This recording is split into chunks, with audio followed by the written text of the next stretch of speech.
everyone, I'm Regine. And I'm Kayla. Thank you for joining us on Real Talk.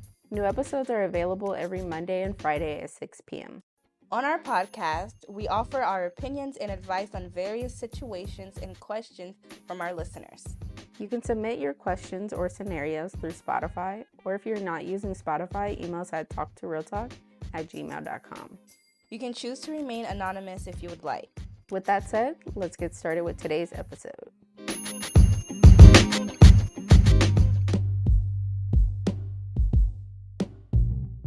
How do I balance taking care of my pets with other responsibilities, such as work or family obligations? So I would say, of course, work has to come first, because if you don't work, you don't have money and you can't pay for anything else. So, of course, work. Then I would say next should be pets, and then after pets will be family, because your pets depend on you for everything. They can't do anything by themselves. Versus your family, they'll live if you don't come out to one dinner or if you're late or something like that, you know? So your pets need you. They depend on you. So I would say to establish a routine.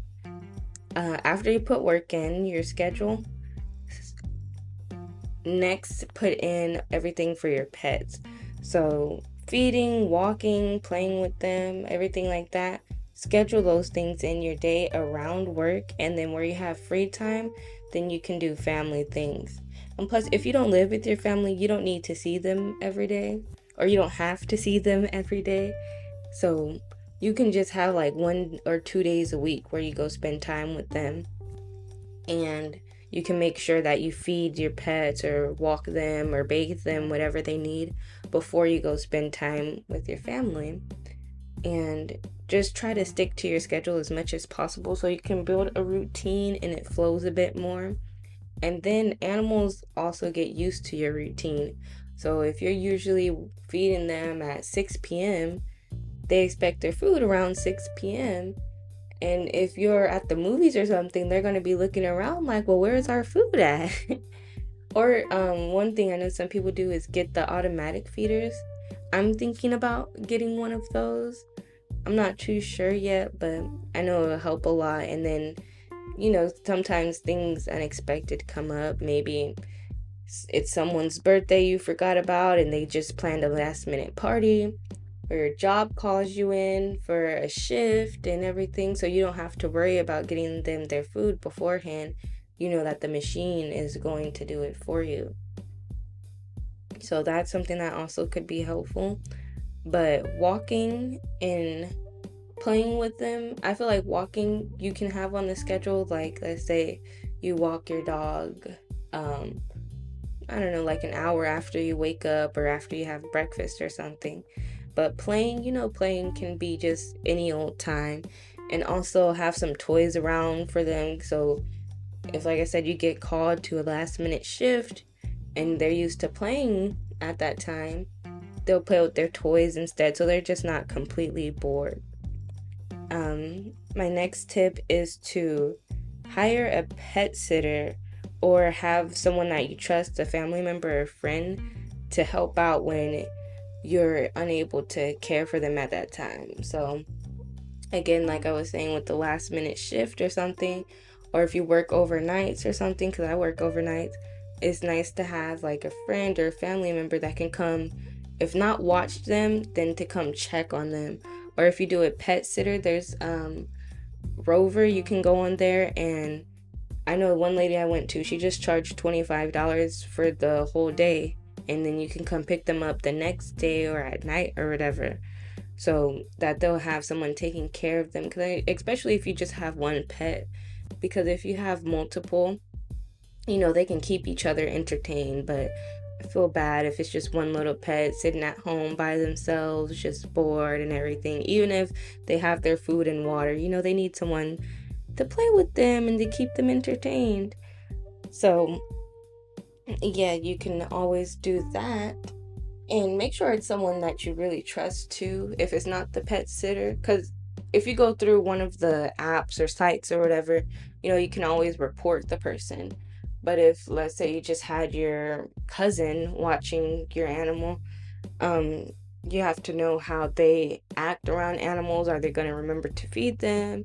And if they're on medications, are they going to remember to take medications? Or are you going to have to spend all day calling and checking and texting and doing all that extraness and stressing yourself out, and you're not even focused on what you're supposed to focus on? Because I know some people, they'll have their friends watch their pets and they don't do a good job, or they're not too concerned. It has to be someone that really cares about animals, and preferably someone who has animals themselves, and you see that they take good care of their animal. Because I remember on Twitter a couple weeks ago, there was a video of a girl. She had her friend watch her dog, and on the camera, she was like hitting the dog or something. I didn't watch all of the video, I just saw like the very beginning, and I just went through the comments or replies, and that's how I figured out that she was hitting the dog. But I was like, I cannot imagine. So you want to make sure it's going to be someone who's not going to hurt your dog. And even if they don't hurt them, just someone who's not going to neglect them. Like if they just put their food and they don't pay too much attention to them, or they don't play with them, or they lock them out the room and everything. You want someone that's going to keep your pets entertained, and they really have that love and passion. Next question. I'm trying to save money for a big purchase, but I'm struggling to stick to my budget. Any tips for managing my finances and avoiding impulse buys?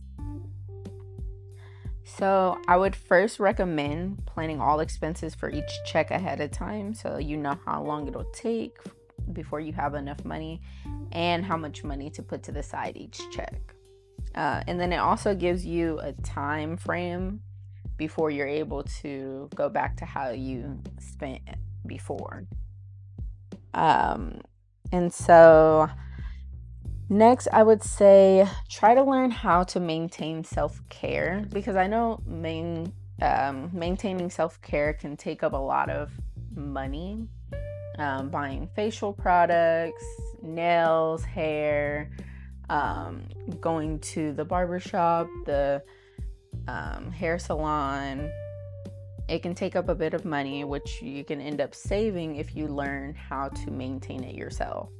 Learning how to do your own hair and nails. You can also get press-on nails, which are a cheaper option, or just buy a nail kit and then you're able to glue it on and kind of just buy some nail polish, which will last longer in the long run, compared to going to the nail shop every 2 to 3 weeks. And then also, I would say keep a picture of what you want to achieve by making this big purchase, maybe on your phone or somewhere that you'll see each time, to constantly remind you of what the bigger picture is, what you're trying to aim at, your goal. And so it's just like a little motivator to keep reminding you to keep going.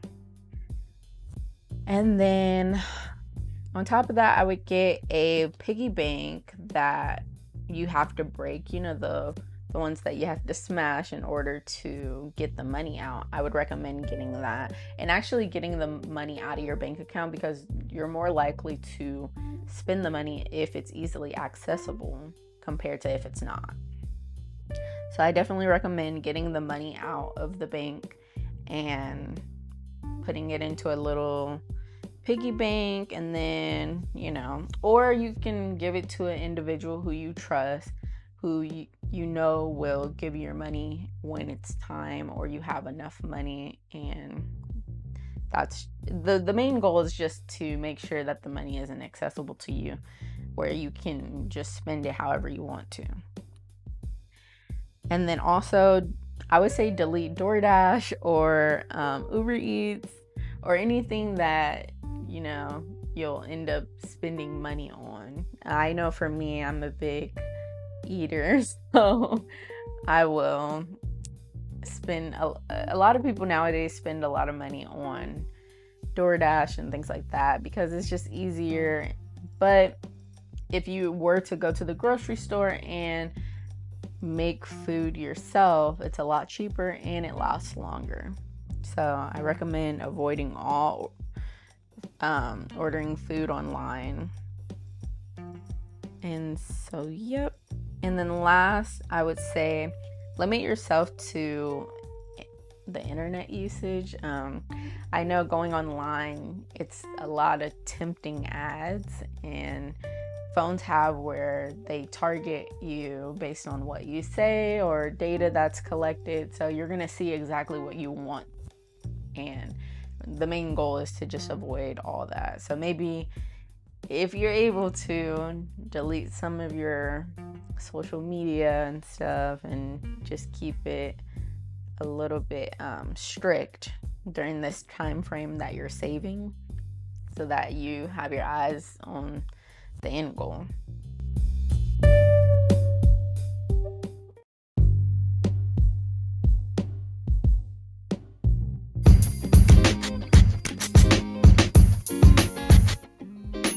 Thank you again for listening to Real Talk. We hope you found our advice and opinions helpful. Please keep in mind that we are not professionals and our advice is based solely on our personal experiences and perspectives. So take our advice with a grain of salt and always consult with a professional when necessary.